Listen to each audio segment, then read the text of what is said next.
Hello everyone, Mega Man NG here, and yes, E3 is still going, at least on Nintendo's side, but I figured that, oh the heck with it, this video right here is a two-parter.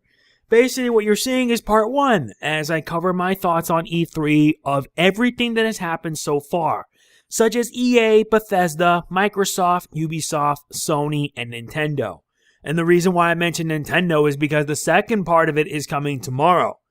Be on the lookout for that. So anyway, what I plan on doing today is providing my thoughts on E3 on each of the presentations along with my ratings.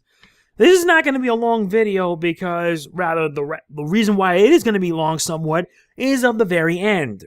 You'll see what I mean. So I'm going to get started. If you guys have any comments or any feedback whatsoever on the presentations that you've seen on E3, please be sure to let me know. Let's get started. First and foremost is EA. I don't need to say anything else. EA's presentation on E3 was ass. It was pure and utter ass. It sucked. My rating for it is an F. An epic fail. I mean, seriously, EA. I mean, come on. It was just bad all around. And that's a reason why these guys are one of the worst gaming companies in the world. I mean, seriously, they just didn't provide any interest other than Battlefield 1, which I only hope that EA does not screw up on. Next up on my list is Bethesda. And Bethesda, I'm giving it probably a B. A B at most because there was some games that I was really excited for, especially stuff like the Skyrim remastered. And believe me, when I found out that they were remastering Skyrim, maybe this may give me an opportunity to play it. Although for people who got Skyrim on PC are going to end up getting the special edition if they own it. And they don't have to pay much. Although the rest of it was kind of meh. It was kind of meh. But other than that, I did kind of like Bethesda's one. Bethesda one was okay. Nothing fancy, nothing bad or anything. I just gave it a B. Microsoft. I give it a C. And even though they did show off some good games, their presentation was rather lacking. Although what did got my interest was the Xbox One S. To let everybody know, I don't have an Xbox One. I don't have an Xbox One because of the BS that Don Mattingly did way back when the Xbox One was announced, having it always online. It shot Microsoft in the foot, and then they immediately reversed it, and now the Xbox One is selling well. Made better because it's now like $300, although I am kind of interested in getting an Xbox One S. Why? So I can just get my hands on fighting games like Killer Instinct. I don't really know, to be honest, because truthfully, I went for the PS4 and I didn't regret my decision since. But their panel was alright. They did show off some good games like Titanfall 2, Halo Wars 2, etc. But it just didn't seem to interest me. Maybe because of the fallout after what happened when the Xbox One was announced. So I give that rating a C. Remember, all of my ratings are opinionated, so you are welcome to disagree with me. Now comes Ubisoft, and Ubisoft was 2 hours long. It made me shudder, and I just didn't like it, honestly. I just didn't like it. They had stuff like Just Dance 2017. They had stuff like with other games. Not to mention Watch Dogs 2. Really? Watch Dogs 2, a sequel to one of 2014's most disappointing games? I mean, come on. And from what I've been hearing, there are some good things about Watch Dogs 2. However, everything else would just kind of fell flat. So my rating for that was pretty much a D. It's a D. I'm sorry. It's a D. Now, the big guns. Sony. Holy crap! They blew this one out of the water.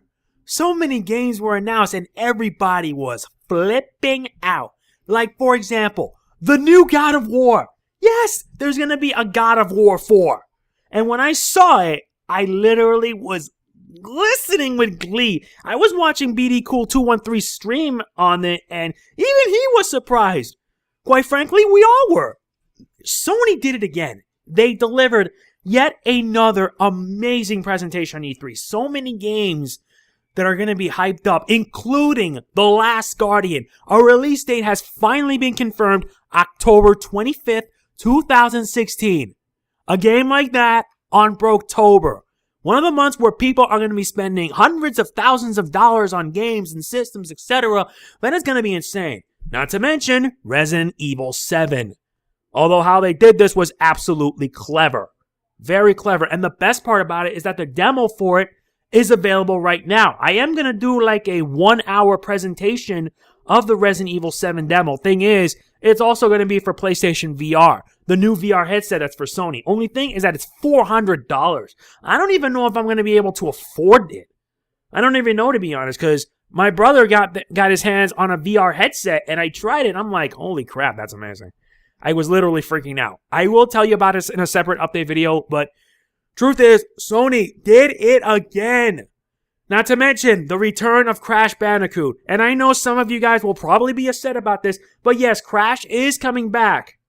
And he's going to be coming back as part of the new Skylanders Imaginators. And honestly, I find his design to be okay.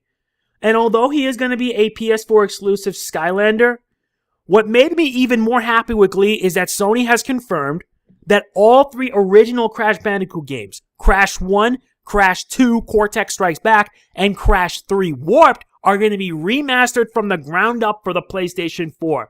This makes me happy with Glee because I can finally enjoy these 3 games again. I still own some of the originals on PS1, digitally of course, but having them physically in one disc when it comes out is going to make me so happy. It really is. And the icing on the cake, Kojima. Kojima was so happy. Kojima Productions announced their new game. My God, I am literally flabbergasted seeing the trailer. It was just amazing. It was just so freaking awesome. It was just so incredible. Death Stranding, that's the new game Hideo Kojima is announcing for the PlayStation 4 under Kojima Productions. And thank God Kojima is now able to make this project possible. This is going to be so epic. I am going to love it to freaking death. Which is why I give this rating an A. I mean it, an A. I would give it an S, a rating of an S, but an A would be just as fine. If you don't believe me, you should watch the presentation for yourself and get yourself flabbergasted with Glee. Last but not least is Nintendo, and there's a reason why this is a 2-parter. Because tomorrow I'm going to be doing another Nintendo-related video on E3, which also details some new games that are going to be coming out, and games that I may plan on covering. So for now, the main focus of the Nintendo Treehouse that happened today was the new Legend of Zelda game. And the Legend of Zelda, the new game for the Wii U and the NX, now has a name, a title. The Legend of Zelda, Breath of the Wild. If you have not seen the trailer for Breath of the Wild, you should watch it right now, because I am literally blown away by how incredible the game is. I saw some of the gameplay for it. I couldn't stop watching it. Even when my mother was interrupting me just to send something to the post office, I couldn't stop watching because of how incredible the game is. From what I've heard, the open world for this game is going to be massive. 12 times bigger than Twilight Princess's open world. 12 times big. You in the demo that they showed for E3, the open world they have was big, but that was just a small fraction of it. But what we're about to get when it comes out next year, alongside the NX and alongside Amiibo that's going to be released alongside the game, is going to be insane. But what really surprised me more is basically the plot. I don't know much of the details, but basically the plot is that Hyrule is in ruins. And when you start the game, Link comes out of some sort of cryo chamber, like a Sheikah-style cryo chamber. It's as if he had been put to sleep hundreds of years ago. And when he finally heads out of Hyrule, it's a totally different place. And the old man you encounter basically says that Hyrule has been in ruins. I don't really know all the details, but what I do know is that it's set hundreds of years somewhere down the line. Although, for some reason, it seems familiar because they say it's sort of like a reimagining of the original Legend of Zelda that was released in 1987. However, I am going to say this right here and now, and before I continue, yes, Zelda was originally released in 86 for the Famicom Disk System, and a year later it came out for the NES. Yeah. Back on topic. What most interests me was the gameplay, and the gameplay of Legend of Zelda is unlike anything we've ever seen. You don't start off with a sword and shield. In this Zelda game, it's an open world. You have to search for materials. You have to search for weapons, shields, outfits, etc. And it's like incredible. That means you actually feel like you're part of the open world. And you have to use whatever you can to survive it. Not to mention the addition of a Sheikah Slate, which for some reason the Sheikah Slate reminds me of like an iPod or an iDroid. I don't know why, but it just is. I could go on and on about it, but as much as I love seeing it, it just got me hooked. I really am looking forward to getting my hands on this game when it does come out next year, whether on the Wii U or on the NES. And yes, it will have Amiibo support, but there was also another thing they showed off, Pokemon Sun and Moon, and some new Pokemon appeared, and he also shows off how you can like battle Pokemon and the addition of the Battle Royal. You remember the Battle Royals that were in Gen 6? However, not in this case. In Gen 7, it's every man for themselves. One trainer on each side. They use 3 Pokemon, and the first player who doesn't have all their, no longer has any Pokemon loses, and the winner is determined by not only how many Pokemon they take down, but also how many Pokemon they have standing. So this could be pretty interesting, and it can change the dynamic of battles forever. I really am hyped for these games. It's just so incredible. Although, truthfully, that's all they showed.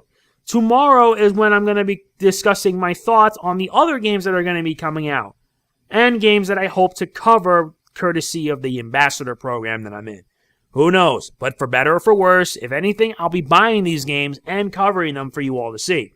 You guys will not be disappointed. For my rating for Nintendo, I give it a B+. It is amazingly good because they put a lot of time towards Zelda, and I feel that they delivered on it hands down. It makes me wish I was at E3, but you guys know the deal. Finances are the reason I couldn't go. So yeah, that's about it for the time being. I hope you guys enjoyed this. This is only part 1. Part 2 is when I will be covering the remaining stuff on Nintendo, and that'll pretty much be it. So I want to know, what do you guys think of the presentations? So I hope to hear from you guys in the comments, and if you did enjoy this video, please be sure to hit the like button. Your comments really do mean a lot. I like to thank each and every one of you who take the time to comment on all my videos. They really do make a difference. So yeah, that's it. This is Mega Man NG signing off. See you tomorrow for when I will be discussing part 2 on regards to the E3 for Nintendo. And believe me, I'm going to have a lot to say on that. Peace out.